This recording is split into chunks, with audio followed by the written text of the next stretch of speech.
அரோகரா. ஞானவேல் முருகனுக்கு அரோகரா. வணக்கம்.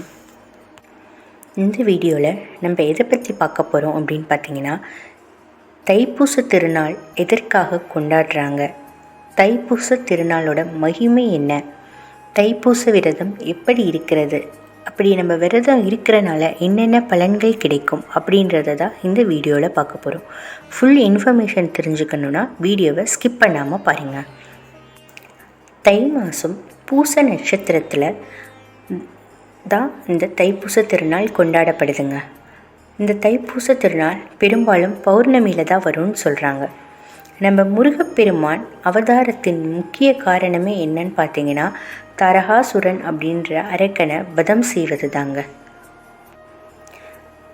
முருகப்பெருமான் தன் அன்னை பார்வதி தேவியிடம் ஞானவேல் பெற்ற தினம்தாங்க தைப்பூசம். தாரகாசுரன் அரக்கனை அழிக்க பழனியில் தன் தாய் பார்வதி தேவியிடம் வீரவேலை பெற்று பின் திருச்செந்தூரில் தாரகாசுரனை வதம் செய்தார். அந்த ஞானவேல் பெற்ற தினம்தான் தைப்பூசம். தைப்பூசத்தோட இன்னொரு மகிமை என்னன்னு நீங்கள் பார்த்தீங்கன்னா, நம்ம பூமியில் நீர் உயிரினங்கள் எல்லாம் தோன்றிய தினம்தான் தைப்பூசம் அப்படின்றது நம்ம முன்னோர்களின் நம்பிக்கைங்க. ஸோ அதனால் இந்த தைப்பூச தினமன்று நீங்கள் எந்த ஒரு காரியத்தை ஆரம்பிச்சிங்கனாலும் அது கண்டிப்பாக வெற்றியில் தான் இருக்கும். உங்கள் குழந்தைகளோட படிப்பாக இருக்கலாம், இல்லை ஒரு தொழிலாக இருக்கலாம், அப்படி இல்லை ஒரு வீடு கற்ற ஏதாவது ஒரு முக்கியமான நிகழ்வாக இருக்கலாம்.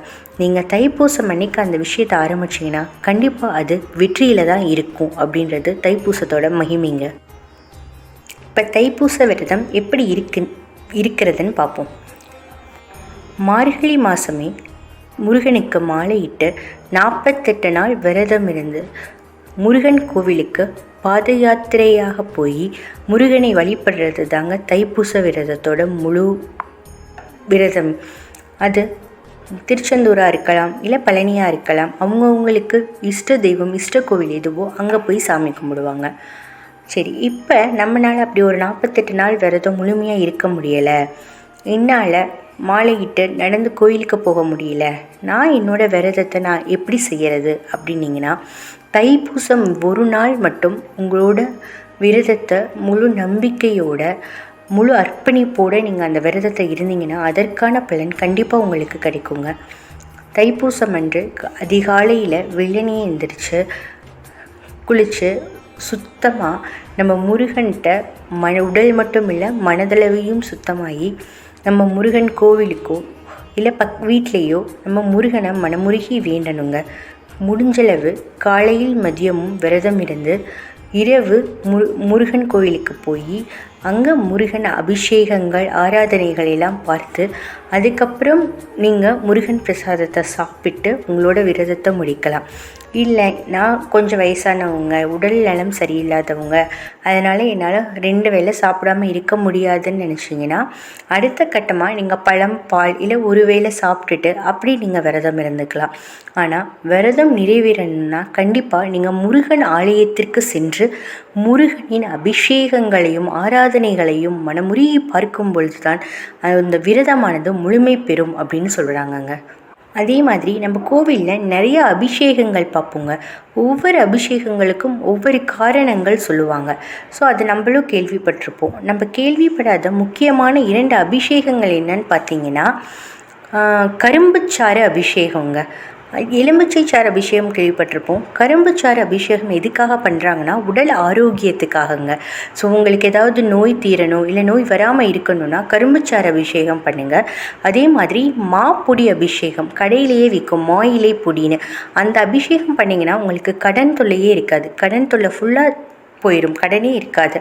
ஸோ இந்த 2 அபிஷேகம் தான் நம்மளுக்கு இப்போ இருக்க காலகட்டத்தில் ரொம்ப முக்கியம். இது 2ம் இல்லாட்டியே நம்மளோட வாழ்க்கை நிம்மதியாகவும் சந்தோஷமாகவும் இருக்கும்னு நினைக்கிறேன். அதே மாதிரி நம்ம ஏதாவது ஒரு ஃபங்க்ஷனுக்கோ இல்லை பர்த்டே பார்ட்டிக்கோ போனோம்னா அவங்களுக்கு என்ன பிடிக்குதுன்னு தெரிஞ்சு தானே வாங்கிட்டு போவோம்.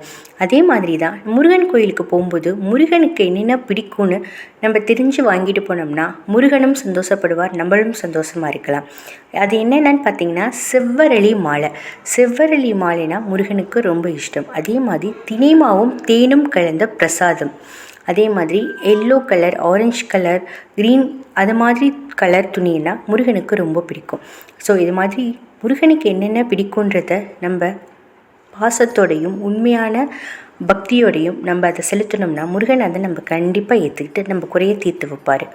வீட்டில் முருகன் சிலை இருந்துச்சுன்னா அந்த முருகன் சிலைக்கு அபிஷேகம் பண்ணுங்கள். பால், தயிர் மாதிரி பொருட்கள் வச்சு பண்ண முடியலையாட்டையும் சுத்தமான ஜலம், நீரை எடுத்து அந்த முருகனுக்கு அபிஷேகம் பண்ணுங்கள். அதே மாதிரி கல்கண்டு இல்லாட்டி பேரிச்சம்பழம் மாதிரி நெய்வேத்தியம் பண்ணுங்கள். அதே மாதிரி ஏதாவது கோயிலுக்கு போனீங்கன்னா முருகனோட வேல் இருந்தால் அதை வாங்கிட்டு வந்து பூஜை ரூமில் வைங்க. ஏன்னா முருகனோட வேல் நமக்கு காவல் தெய்வம் மாதிரி. ஸோ நம்ம வீட்டையும் நம்மளையும் எந்த ஒரு தீய சக்தியும் நெருங்காமல் பார்த்துக்கும். நீங்கள் வண்டி ஓட்டுற வாகனத்துலையாக இருக்கலாம், இல்லை உங்கள் வீட்லேயா இருக்கலாம், முருகனோட வேலை வைங்க, கண்டிப்பாக பாதுகாப்பாக இருக்கும். அதே மாதிரி கந்த சஷ்டி கவசம், கந்த குரு கவசம், குமாரஸ்துவம் இதை 3ஐயும் முடிஞ்சளவு படிங்க. படிக்க டைம்லாட்டியும் அதை கேளுங்க. முருகனை நினைத்து கொண்டே அதை கேளுங்க. உங்களோட ஆசை, உங்களோட ஏக்கம், உங்களுடைய கனவு நிச்சயம் நிறைவேறும் முருகனின் அருளால். இதில் ஏதாவது உங்களுக்கு தோணுச்சுன்னா, மிஸ்டேக்கோ இல்லை கமெண்ட்ஸோ எதுவும் தோணுச்சுன்னா கமெண்ட் பாக்ஸில் போடுங்க. தேங்க்யூ.